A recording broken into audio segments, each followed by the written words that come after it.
கருணாநிதி ஐயா அவர்கள் முன்னாடி நான் வந்து ரத்த கண்ணீர் ராதாவுடைய வேஷம் போட்டேன்.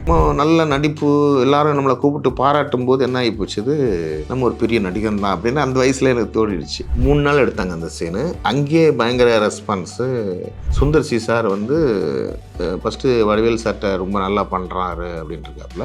அப்புறம் ஒவ்வொருத்தராக என்கிட்ட வந்து சொல்கிறாங்க, சுந்தர் சி உங்களை பாராட்டுறாருன்னு. அப்புறம் சுந்தர் சி சாரே என்கிட்ட வந்து சொன்னார், ரொம்ப நல்லா பண்ணுறீங்கண்ணே, அந்த என்ன ஸ்கேல் பிடிச்சி டைலாக் பேசுகிறீங்க அப்படின்னாப்புல. சுந்தர் சி சார் கூட ஏற்கனவே வாடான்னு ஒரு படம் பண்ணியிருந்தேன், விவேக் சாரும் நானும் காம்பினேஷனில். டெலிஃபோன் ராஜ். ஏன் சார் நீங்கள் டெலிஃபோன் ராஜ்? ஃபஸ்ட்டு 83ல் மௌலி சார் ஒரு படம் பண்ணுறாரு, எங்கே வேலை செய்கிறாருன்னாரு, டெலிஃபோன் சார், டெலிஃபோன் ராஜை கூப்பிடுன்னா சினிமாக்காரங்களே வச்ச பேர் தான் அந்த டெலிஃபோன் ராஜ். நிறைய நடிகர்களை வந்து ஆடிஷனுங்கிற பேரில் அவமானப்படுத்துகிறாங்க ஒவ்வொரு டைரக்டரும். இன்றைக்கி இருக்கிற டைரக்டருங்க எல்லாருமே மேக்ஸிமம் வந்து புது டைரக்டருங்க. அவங்க இந்த யூடியூப்காரங்க, விஜய் டிவியில் அந்த இது பண்ணுறவங்கள வச்சு தான் வாய்ப்பு கொடுக்குறாங்க.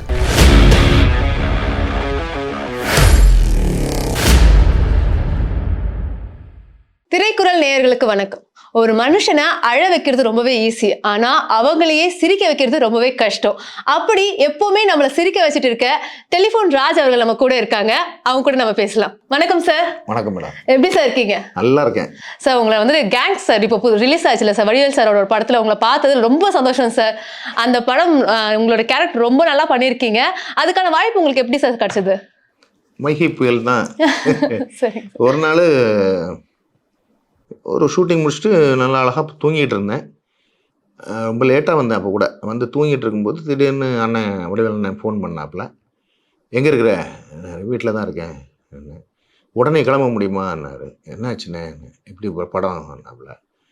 அவர் சொல்லிகிட்டு இருக்கும்போதே லக்கேஜெல்லாம் எடுத்து ரெடி பண்ணி வச்சுட்டேன். பேசிகிட்டு இருக்கும்போதே, எப்படி கிளம்புற, நீ வர்ற, வந்துடுற, பண்ணிடுற, நல்ல ரோலு அப்படின்னு சொல்லும்போதே வச்சுட்டேன். அப்புறமா சரணே இப்போ மேனேஜர் பேசுவாருன்னொன்னே மேனேஜர் பேசினார். அண்ணே இந்த சம்பள விஷயங்கள் இதெல்லாம் பேசினாங்க, எல்லாம் முடிஞ்சிருச்சு. எல்லாமே ஓகே தான். நான் கேட்ட சம்பளம் ஓகே, எல்லாம் ஓகே. அப்புறம் எப்படி கிளம்புறதுன்னு சொல்கிறேனேன்னு சொல்லிவிட்டு கொஞ்சம் கழித்து திருப்பி சொன்னாங்க. விடிய காலத்தில் 5 மணிக்கு ஃப்ளைட்டு எங்கள் சென்னையிலேருந்து தூத்துக்குடி. அங்கே உங்களுக்கு ஒரு கார் வரும், காரில் நேராக லொக்கேஷனுக்கு கூப்பிட்டு வந்துடுவாங்க. ஹோட்டலில் போய்ட்டு ஃப்ரெஷ் ஆகிக்கிட்டு அப்புறமா இது வந்துடலான்னாங்க. நான் இதெல்லாம் பேசும்போது மணி 12 அந்த மாதிரி டைம். ஓகே. இங்கேருந்து நான் குளித்து எடுத்து ஏர்போர்ட்டுக்கு முன்னாடி ஒரு 1 ஹவருக்கு முன்னாடியே போகணும். நான் என் இடத்துலேருந்து ஏர்போர்ட்டுக்கு 1 மணி நேரம் ஆகும் அப்படின்னு ஆகி நான் பார்த்தேன், இனிமேல் தூங்கினா செட் ஆகாது, எதுக்கு காலையில் குளிப்பானே, இப்போவே குளிச்சிருவோம். இப்போவே குளிக்க ஆரம்பித்து காஸ்டியூப்லாம் எல்லாம் ரெடி பண்ணி பேக்கெல்லாம் வச்சுட்டு இப்போ புக் பண்ணிகிட்ருக்குறேன். புக் பண்ணுறேன், வண்டி வந்துருச்சு. நேராக போயிட்டு ஃப்ளைட்டில் ஏறுறதுக்காண்டு அங்கே போயிட்டுருக்குறேன். செல்லில் ஒரு கால் வருது, டெலிஃபோன் ராஜ். ராஜ், ஆமாம், நாங்கள் ஏர்போர்ட்லேருந்து பேசுகிறோம், நீங்கள் உடனடியாக அந்த இடத்துக்கு வரணும்னு. என்ன உங்கள் லக்கேஜ் ஒரு சீக்கிரம் வாங்கன்னு சொல்லி கூப்பிட்டாங்க. அங்கே போனால் பவர் பேங்க்கு அதில் வைக்கக்கூடாதான், வச்சுருந்ததுனால அதை எடுத்தால் தான் அந்த லக்கேஜே எனக்கு வருமா.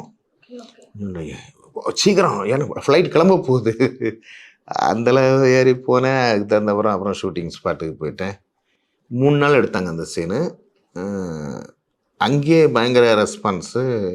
சுந்தர் சி சார் வந்து ஃபஸ்ட்டு வடிவேல் சார்ட்ட ரொம்ப நல்லா பண்ணுறாரு அப்படின்ட்டுருக்காப்புல. அப்புறம் ஒவ்வொருத்தராக என்கிட்ட வந்து சொல்கிறாங்க, சுந்தர் சி உங்களை பாராட்டுறாருன்னு. அப்புறம் சுந்தர் சி சாரே என்கிட்ட வந்து சொன்னார், ரொம்ப நல்லா பண்ணுறீங்கண்ணே, அந்த என்ன ஸ்கேல் பிடிச்சி டைலாக் பேசுகிறீங்க அப்படின்னாப்புல. கொஞ்சம் போர்ஷன் கட் ஆகிடுச்சு அதில். ஓகே. இருக்கிற வரைக்கும் தான் அதில் இருக்குது, கட் ஆகிடுச்சு. ஒரு 3 நாள் எடுத்தோம். நல்ல சுந்தர் சி சார் கூட ஏற்கனவே வாடான்னு ஒரு படம் பண்ணியிருந்தேன், விவேக் சாரும் நானும் காம்பினேஷனில். அதுக்கடுத்து இந்த படம் தான். அப்போ கூட சொன்னார், நம்ம ஏதோ ஒரு படம் பண்ணோம்ல, வாடான்னு. ஓ ரைட்டுன்னாரு. அப்படி தான் அந்த எக்ஸ்பீரியன்ஸ். சார், எல்லாருமே வந்துட்டு வடிவேல் சாரை திட்டிகிட்டு இருக்க நேரத்தில் உங்களுக்கு மட்டும் ஏன் சார் அவர் மேலே இவ்வளோ அன்பு, இவ்வளோ ரெஸ்பெக்ட்? இல்லை, எல்லாருக்குமே அவர் மேலே ஒரு பாசம் உண்டு. என்னென்னா சமய சந்தர்ப்பத்தில் அவங்க அப்படி பேசுகிறாங்க, அவங்கள பேச வைக்கிறாங்க சில ஆளுங்க. அதாவது அவங்கள ஏதோ ஒரு ஆசை வார்த்தை காமிச்சு இப்படி வடிவேலை திட்டு அப்படின்னு சொல்லி பேச வைக்கிறாங்க. அவங்களுக்கும் மனசுலையும் தெரியும் இவ்வளோ வருஷமாக நம்ம அவரால் தான் நம்ம சாப்பிட்டுக்கிட்டு இருந்தோம், இன்னும் அவரால் தான் நம்ம வாழ்ந்துக்கிட்டு இருக்கோம், அவர் இல்லைன்னா நம்ம இல்லை யாருன்னே தெரியாது அப்படின்னு எல்லாருக்குமே தெரியும். ஒருத்தர் சொல்லி பல பேர் திட்டிகிட்டு இருக்கிறாங்க. சரிங்க சார். இப்போ உங்க பேர் வந்துட்டு டெலிஃபோன் ராஜ். ஏன் சார் நீங்க டெலிஃபோன் ராஜ்? இல்லை, நான் வந்து 78ல் நடிக்கிறதுக்கு வேண்டி இங்கே வந்தேன். வந்து ஒரு 2 வருஷம், ஒரு 1.5 வருஷம் கிட்ட ட்ரை பண்ணேன். எல்லாம் பக்கிரை சார், பாரதி ராஜா சார், பாலச்சந்தர், விஜய் சுந்தர், சிறுமுகை ரவி அப்படின்னு ஒரு பெரிய லிஸ்ட்டு. எல்லாரையும் ட்ரை பண்ணி யாருமே வாய்ப்பு கொடுக்கல. அடப்போங்கப்பா நீங்களும் உங்கள் சினிமாவுன்னு சொல்லிக்கிட்டு டெலிஃபோன் டிபார்ட்மெண்ட்டில் உள்ள ஒரு கேன்டீனில் வேலை கிடச்சிச்சு, ஃப்ளவர் பஸார் பாரிஸில். அந்த கேன்டீனில் வேலை செய்யும்போது வாய்ப்பு தேடி தான் போய்கிட்டு இருக்கேன். அப்போது ஃபஸ்ட்டு 83ல் மௌலி சாரோட படம் பண்ணுறாரு, பொருத்தம்னு சொல்லி ஒரு படம். இன்றைக்கி யூடியூப்பில் பொருத்தம்னு அடித்தா வரும். அந்த படம் பண்ணும்போது நடிக்க போயிருந்தேன். அது டெலிஃபோன் டிபார்ட்மெண்ட்டில் உள்ள ஒரு சங்கர்னு ஒருத்தர் தான் என்னை நடிக்க கூட்டிகிட்டு போனார். அங்கே நடிக்க போயிருக்கிறேன். எங்கே வேலை செய்கிறாருன்னாரு, கேண்டீன் பிளேட் எடுக்கிறது அப்படிலாம் சொன்னால் நல்லா இருக்காது, டெலிஃபோன் சார். அப்படி டெலிஃபோன் சார், டெலிஃபோன்னே நான் சொல்லி நிறைய பேர்கிட்ட சொல்லி வச்சிட்டேன். நான் வந்து 97 வரைக்கும் நான் டெலிஃபோன் டிபார்ட்மெண்ட்டில் டேபிள் துடைக்கிறது, பாத்திரம் தேய்க்கிறது, தரை கழுகிறது, அந்த மாதிரி வேலை தான். எனக்கு கல்யாணம் 87ல் நடந்தது. அவங்களுக்கே நான் வந்து கேண்டீனில் வேலை பார்க்குறேன்னு தெரியாது, டெலிஃபோன் டிபார்ட்மெண்ட்டில் வேலை பார்க்குறேன்னு தெரியும். அப்புறம் ஷூட்டிங் ஸ்பாட்டுக்கு போனோம். அந்த ராஜகோபுடுன்னா அங்கே ஒரு 10 ராஜ் வந்து நிற்பாங்க. ராஜுங்கிற பேர் நிறைய உண்டு. அதனால் இப்போ என்ன பண்ணிட்டாங்க, அந்த டெலிஃபோன் ஆளை கூப்பிடு, அப்புறம் டெலிஃபோன் ராஜை கூப்பிடுன்னா சினிமாக்காரங்களே வச்ச பேர் தான் அந்த டெலிஃபோன் ராஜ். சார், உங்களுக்கு இன்னொரு வேலை இருக்கும்போது சினிமாக்குள்ளே வரணும், சினிமா மேலே ஏன் இவ்வளோ காதல் உங்களுக்கு? சினிமா தான் எனக்கு ஆசை, வேலையெல்லாம் எனக்கு ஒரு கட்டம் வரைக்கும் சினிமா வந்து நம்மளை காப்பாற்றாது, இது வந்து சினிமாவை நம்பினா நம்ம வாழ்க்கை போயிடும் அப்படின்னு சொல்லிட்டு நான் சினிமாவை மட்டும்தான் நம்பிட்டு இருந்தேன். சினிமாவுக்காக வேண்டி நல்லா சாப்பிடணும், ஒரு டைரக்டரை பார்க்க போகணுன்னா ஒரு தெம்பு இருக்கணும், ட்ரெஸ்ஸு ஸ்டைலாக பண்ணணும், போகிறதுக்கு பஸ் ஃபேரோ ஆட்டோ ஃபேரோ அதுக்கு வேணும் அப்படின்னு சொல்லிட்டு நான் வந்து ஒரு இடம் தேடி வேலைக்கு போனேன். ஆனால் சினிமாவுக்காக வேண்டி தான் வந்தது. அதாவது 6th படிக்கும்போது நான் ஒரு ஸ்கூலில் ஒரு மாறுவேஷ போட்டி வந்து பல ஸ்கூல்லேருந்து ஒரு இடத்துல அனுப்புகிறாங்க மாறுவேஷ போட்டிக்கு. அது வந்து கலைஞர் கருணாநிதி ஐயா அவர்கள் முன்னாடி. என்ன வேஷம்னா, நான் வந்து ரத்தக்கண்ணீர் எம்ஆர் ராதாவுடைய வேஷம் போட்டு மாணவர்களே நீங்கள் கொளுத்து திரிகிறீர்கள், நான் புழுத்து சாகிறேன்கிற டைலாகை பேசணும். அந்த 6th படிக்கும்போது நாகர்கோவிலில் அண்ணா விளையாட்டரங்கத்தில் தான் அந்த இது நடக்குது. அப்போது கலைஞரை பார்க்கவுமே நடிங்கி டைலாக்லாம் சொன்னேன், நான் சரியாக சொல்லாமல் அப்படி படிக்கும் போதேவா சார்? ஆமாம் ஆமாம். அப்பவே உங்களுக்கு தெரிஞ்சிருச்சு இவர் ரொம்ப பெரிய? ஆமாம்மா, அது தெரியாமல் இருக்குமா? ஏன்னா எங்கள் தெருவுலலாம் அவர் வந்து ஓட்டு கேட்டு வந்திருக்கிறாரு. நாகர்கோவிலில் வடிவீசரம் அந்த தெருவிலலாம் வந்திருக்காரு. அங்கே ஒரு விஐபி ஒருத்தர் உண்டு, அவரை பார்க்கக்கெல்லாம் போவார். ஆரம்ப கட்டத்துலேருந்து எனக்கு கலைஞர்கள் அப்படின்னு ஒரு இது உண்டு இன்னைக்கு வரைக்கும். அதனால தான் அந்த கலைஞர்னு இன்னைக்கு வரைக்கும் இருக்கேன். அப்போ அவருக்கு முன்னாடி நான் அந்த இது ஃபெயில் ஆகிடுச்சு அந்த மாறுவேஷ போட்டியில். போனோடனே அது வந்து அந்த மாறுவேஷ போட்டி மேக்கப் பண்ணுறதுக்கு சென்னையிலேருந்து என் தாய் மாமன் டேவிட்னு, என்னுடைய தாய் மாமன் தான் அந்த குஷ்டரோகி வேஷம், வாழைப்பழம், பஞ்சு, பிளட்டு, இந்த கலரெல்லாம் வச்சு பண்ணி ரெடி பண்ணது. அது ஃபெயில் ஆன உடனே என்ன ரொம்ப அப்செட்டாக இருந்தது. ஒரு தடவை ஸ்கூல் ஆண்டு விழாவுக்கு அதே கெட்டப் நம்ம போட்டுக்கலாம்ட்டு நானே எல்லாம் ரெடி பண்ணி அதில் வந்து என்னென்ன மைனஸோ அதெல்லாம் சரி பண்ணி நான் தான் ஃபஸ்ட்டாக வந்தேன். வந்ததும் ஸ்கூலில் என்ன பண்ணாங்க, ஒவ்வொரு நாடகங்கள் ஸ்கூலில் போட ஆரம்பித்தாங்க. போடும்போது நான் வந்து அதில் எனக்கு இம்பார்ட்டன்ட் ரோல் கொடுத்து நடிக்க வச்சாங்க. எல்லா இதுலேயும் நல்லா நடிக்கிறேன்னொடனே அந்த ஊர் அங்கே நாகர்கோவிலேருந்து கன்னியாகுமரி பக்கம் பால்குளம்ங்கிற ஊரில் நாங்கள் ஷிஃப்ட் ஆக வேண்டிய ஃபேமிலி சூழ்நிலைகள்.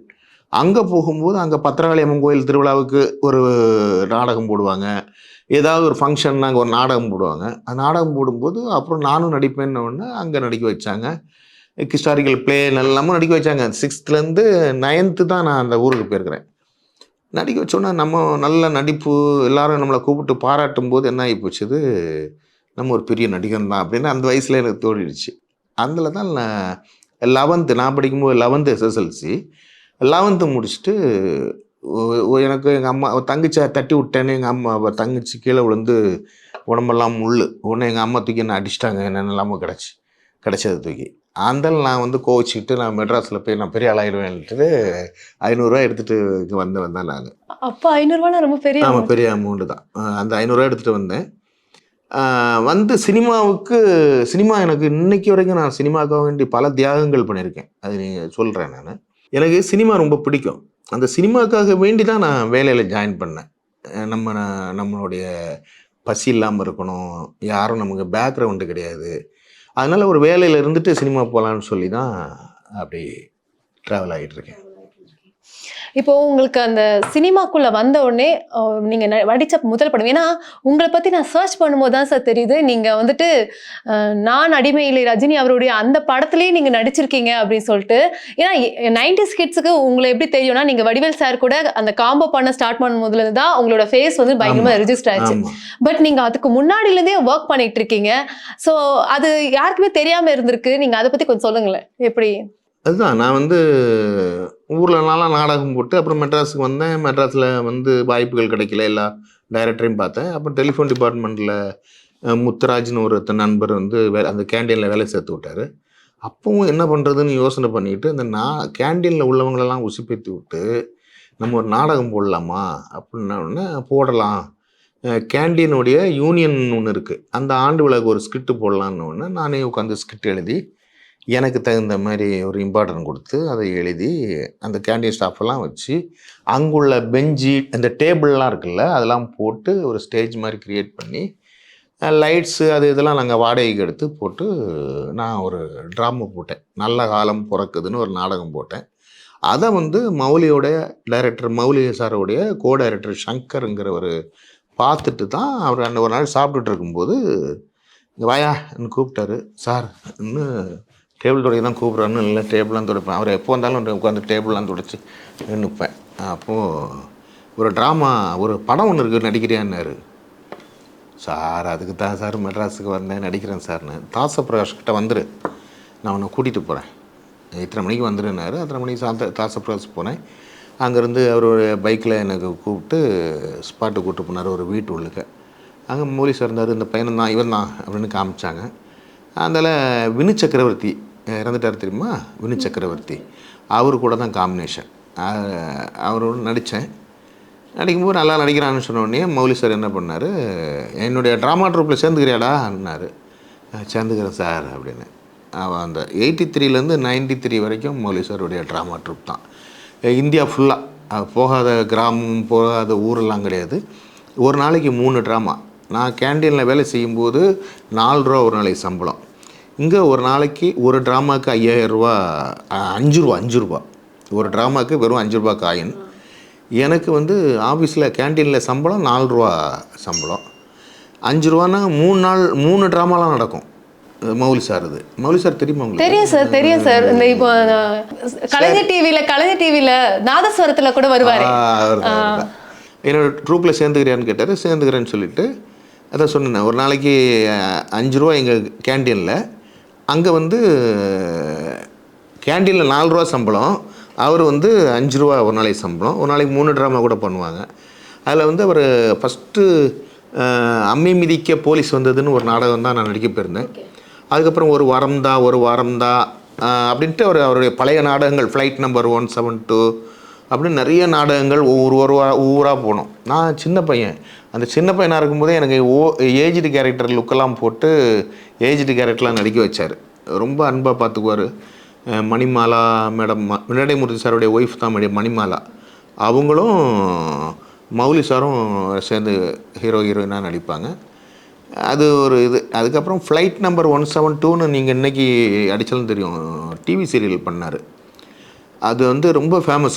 அன்னைக்கு காலகட்டத்துக்கு தூர்தர்ஷன் தானே, அவங்க அந்த இதில் வந்து அரைவட்டை அடித்து இவ்வளோதான் முடி இருக்கும் தலையில், மீதி எல்லாம் ஒரிஜினலாக வலித்து ஒரு ஜிப்பாக வேட்டிலாம் போட்டு நாதஸ்வரம் எல்லாம் வச்சு பையாலுன்னு ஒரு கேரக்டரு, மௌலி சார், நான், இன்னொருத்தர் சேதுன்னு ஒருத்தர், இந்த 3 பேரும் ஒரு வில்லேஜ்லேருந்து சென்னைக்கு வந்து எக்மோர்லேருந்து மாட்டு வண்டி பிடிச்சி ஏர்போர்ட்டில் இறங்கி அங்கேருந்து ஏர்போர்ட்டுக்கு ஃப்ளைட்டில் போனோமா போகலையாங்கிறது ஒரு சீரியல்.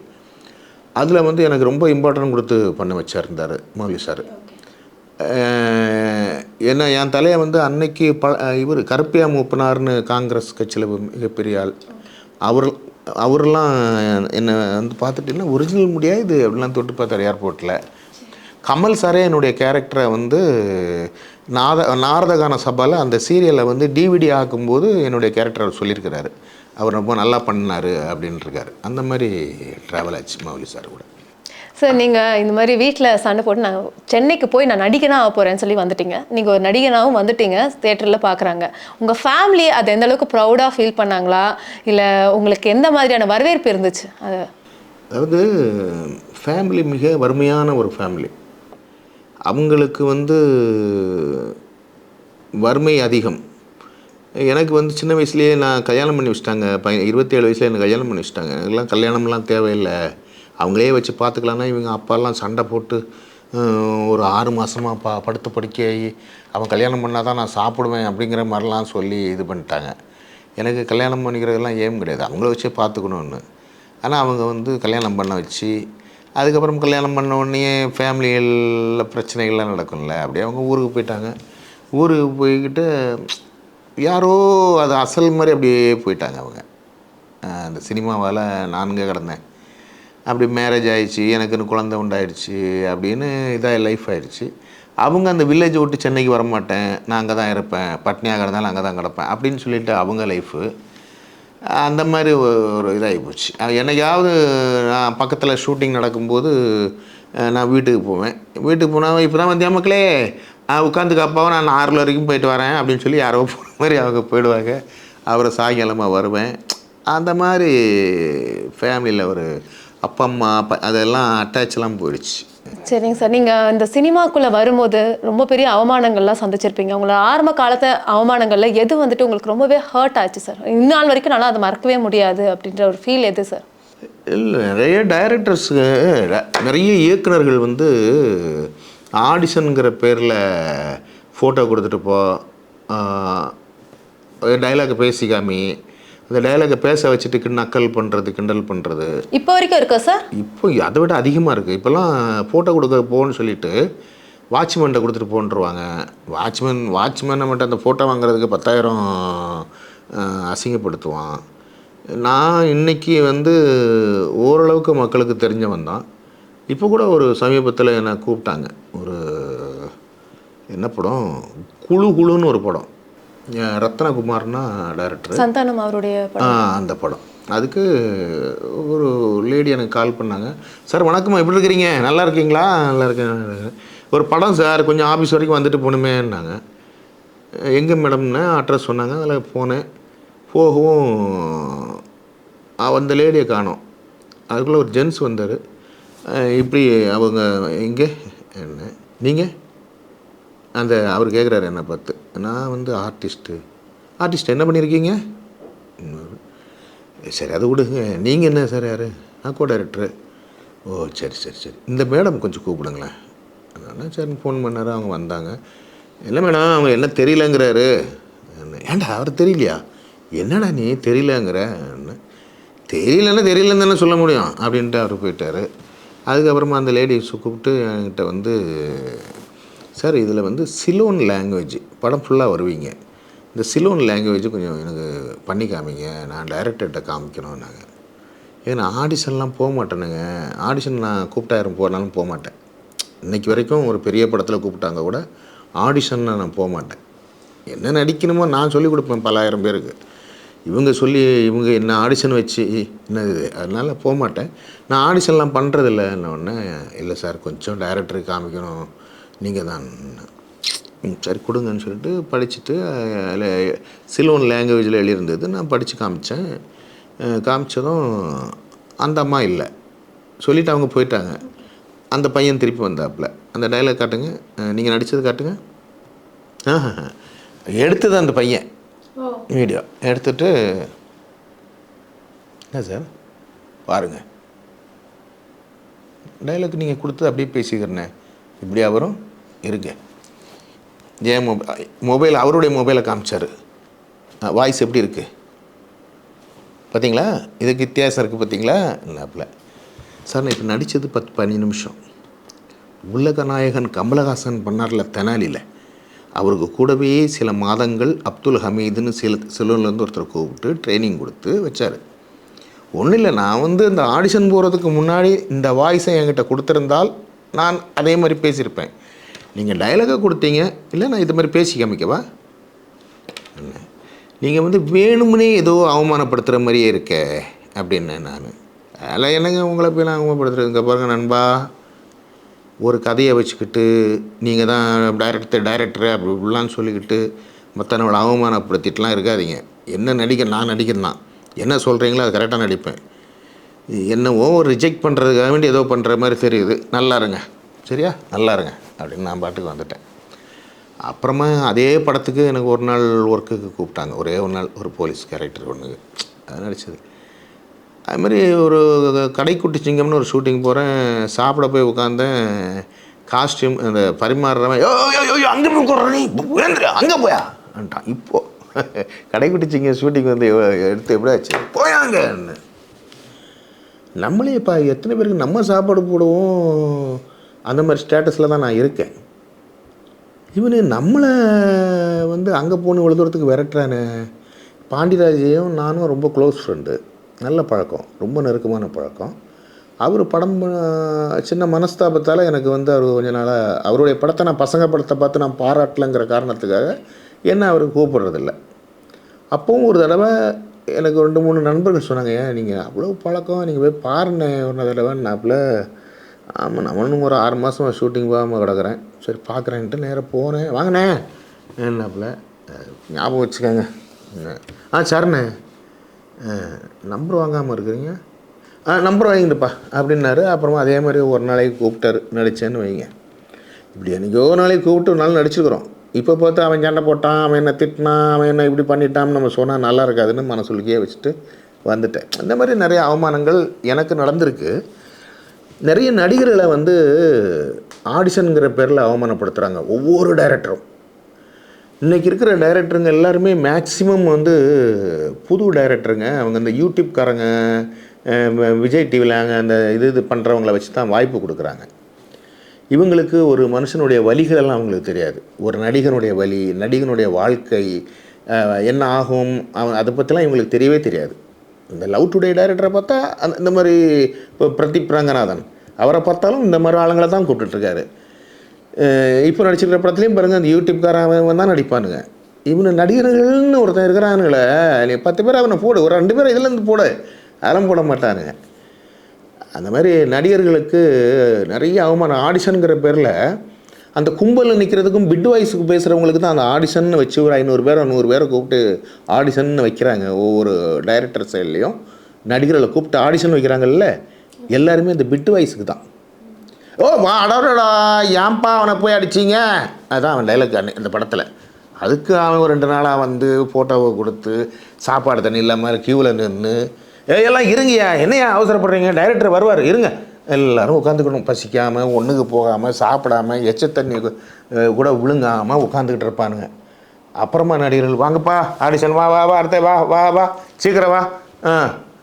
அது ஒரு 100 பேர் 200 பேர் 300 பேர். ஆனால் அந்த ஆடிஷன் நடித்தவன் போய்ட்டு வந்தான்ல, இந்த பிட் வாய்ஸுக்கு தான் வந்திருப்பான், இல்லை குரூப்புக்கு கும்பல் ஜூனியர் ஆர்டிஸ்ட்டு கும்பலுக்கு தான் வந்திருப்பான். நல்ல ஒரு கேரக்டர் கொடுத்தான்ல, எவனா ஒருத்தனை சொல்லுங்கள், அதெல்லாம் அந்த ரெக்கமெண்டேஷன் இவன் யூடியூப்பில் 277,000 சப்ஸ்கிரைபர் வச்சுக்கிறான். அந்த மாதிரி ஆளுங்களுக்கு தான் வாய்ப்பு இருக்கும். இந்த மாதிரி நடிகர்கள் நிறைய டைரக்டருங்க இன்றைக்கி அவங்க ஈஸியாக வந்துடுறாங்கல்ல. இன்றைக்கி இருக்கிற டைரக்டருங்க மேக்ஸிமம் ஈஸியாக வந்துடுறாங்க, யார்கிட்டையும் அசிஸ்டண்ட்டாக ஒர்க் பண்ணாமல் ஏதோ குத்துமதிப்பில் லக்கில் ஆண்டவ முன்னத்தில் வந்துடுறாங்க. அது நடிகர்களை வலிகளை யாருக்குமே தெரியறதில்ல. ஆனால் சொல்கிறாங்களே சார், இப்போ இன்ஸ்டாகிராமில் இப்போ முன்னாடி வேணும்னா படங்களில் வாய்ப்பு கிடைக்கிறதுக்கு ரொம்ப கஷ்டமாக இருக்கும், ஏன்னா ஒருத்தர் அப்ரோச் பண்ணுறதுக்கு. பட் இப்போ அப்படி இல்லை, அதோட இதெல்லாம் மாறிடுச்சு. இன்ஸ்டாகிராம் இருக்குது, யூடியூப் இருக்குது. ஸோ அது மூலமாக நம்ம படங்களை நடிக்கலாம் சார். நீங்கள் என்ன நினைக்கிறீங்க சார், உங்களை மாதிரியான ஆர்டிஸ்ட் டேரக்டர்ஸ் சூஸ் பண்ணாததுக்கான காரணம் என்னவா இருக்கும்னு நீங்கள் நினைக்கிறீங்க? இப்போ இவங்கெல்லாம் நடிக்க வச்சோம்னா பழைய படம் மாதிரி தெரியும், அந்த காலத்து படம் மாதிரி தெரியும். ரஜினிகாந்த் என்னமோ இப்போ தான் பிறந்திருக்கிறாரா? ரஜினிகாந்த் பிறந்த எத்தனை வருஷம் ஆச்சு சினிமாவுக்கு இன்றைக்கும் போட்டு எடுத்துக்கிட்டு இருக்காங்களே. அப்போ ரஜினிகாந்துக்கு ஒரு சட்டம், டெலிஃபோன் ராஜுக்கு ஒரு சட்டமா? அவருக்கு அவர் பழைய ஆர்டிஸ்ட் இல்லை, எங்களை போட்டால் பழைய ஆர்டிஸ்ட்டு. புரியுதுங்களா? அப்படி தான். புரியுது சார். நீங்கள் உங்களை வந்துட்டு பார்த்தீங்கன்னா ரொம்ப நாளாக வந்துட்டு வடிவேல் சார் கூட வந்து நாங்கள் பார்த்துட்டு இருந்தோம். நடுவில் வந்துட்டு நீங்கள் கொஞ்சம் காணாமல் போயிட்டீங்க. திடீர்னு வந்துட்டு சுழல் 2 அப்புறமா இப்போ கேங்ஸ்டர் இந்த மாதிரி படங்கள் பண்ண ஸ்டார்ட் பண்ணிட்டீங்க. நடுவில் எங்கே சார் போனீங்க? நான் நடிச்சுட்டே தான் இருக்கேன். நடிக்கிற படங்கள் ரிலீஸ் ஆகலை. இப்போ படமான ஒரு படம் ரிலீஸ் ஆச்சு, போன மாதமும் அதுக்கு முந்தின மாதமும் ரிலீஸ் ஆச்சு. 4 வருஷமாக எடுத்தாங்க. 4 வருஷமாக அந்த பேமெண்ட் கூட எனக்கு வரல. ஒரு 85,000 பேமெண்ட்டு பெண்டிங்கு. அது நடிகர் சங்கத்துலலாம் கம்ப்ளைண்ட் பண்ணேன், கடைசி வரைக்கும் தரல எனக்கு. நான் டப்பிங் பேசுனா பேமெண்ட் கொடுத்தா தான் டப்பிங் பேசுவேன்னு வேறு ஆளை வச்சு டப்பிங் பேசுனாங்க. அந்த மாதிரி இருக்குது. நான் நடிச்சிட்டே தான் இருக்கேன். அது இல்லைன்னா சீரியல் ஏதாவது ஒன்று நடிச்சுட்டு தான் இருப்பேன், சும்மா இருக்க மாட்டேன். இப்போ நீங்கள் படங்கள் பண்ணிட்டு இருக்கீங்க சார். நீங்கள் வந்துட்டு எமோஷ்னலாகவும் பண்ணுறீங்க, காமெடியாகவும் பண்ணுறீங்க. இப்போ சுழல் 2ல் கூட நீங்கள் ஒரு சீரியஸான ஒரு கேரக்டர் பண்ணியிருந்தீங்க. அதே போல் இப்போது கேங்ஸ்டரில் மறுபடியும் பழைய ஒரு டெலிஃபோன் ராஜா எங்களால் பார்க்க முடிஞ்சுது. ஸோ எந்த கேரக்டர் பண்ணுறது உங்களுக்கு ரொம்பவே கஷ்டமாக இருக்குது சார்? ஒருத்தவங்களை சிரிக்க வைக்கிறது வந்துட்டு கஷ்டமாக இருக்கா, இல்லை அழ வைக்கிறது கஷ்டமாக இருக்கா? சிரிக்க வைக்கிறது டைரக்டருடைய எழுத்து மூலமாக தான். அவங்க கொடுக்குறதுக்கு கரெக்டான நம்ம ரியாக்ஷன்ஸு அவங்க எதிர்பார்க்குறது. அதாவது காமெடி இயக்குனர்கள் இருக்காங்க இல்லையா, சுந்தர்சி சார், அந்த சுராஜி சார், அந்த மாதிரி உள்ள காமெடி இயக்குனர்கள் நமக்கு ஸ்கிரிப்ட் கொடுத்தாங்கன்னா, நடிக்க வச்சாங்கன்னா, நம்ம யாரையும் அவங்க நடிக்க வைப்பாங்க, காமெடியன்னாட்ட ஆக்குவாங்க. சீரியஸுங்கிறது வந்து அதுதான் கஷ்டம். ஆனால் ரெண்டுமே எனக்கு ஈஸி. ஏன்னா நான் ஆரம்பத்துலேருந்து மேடை நாடகத்துலேருந்து வந்தது. அது மட்டும் இல்லாமல் நான் ஒரு 2000 ஸ்டேஜஸ் ஏறியிருக்கேன். நான் சொந்தமாகவே ட்ரூப் வச்சுருக்கிறேன். அந்த முன்னால் அந்த ரெண்டுமே ஈஸி. காமெடிங்கிறது வந்து இயக்குனர்கள் கையில் தான் இருக்குது.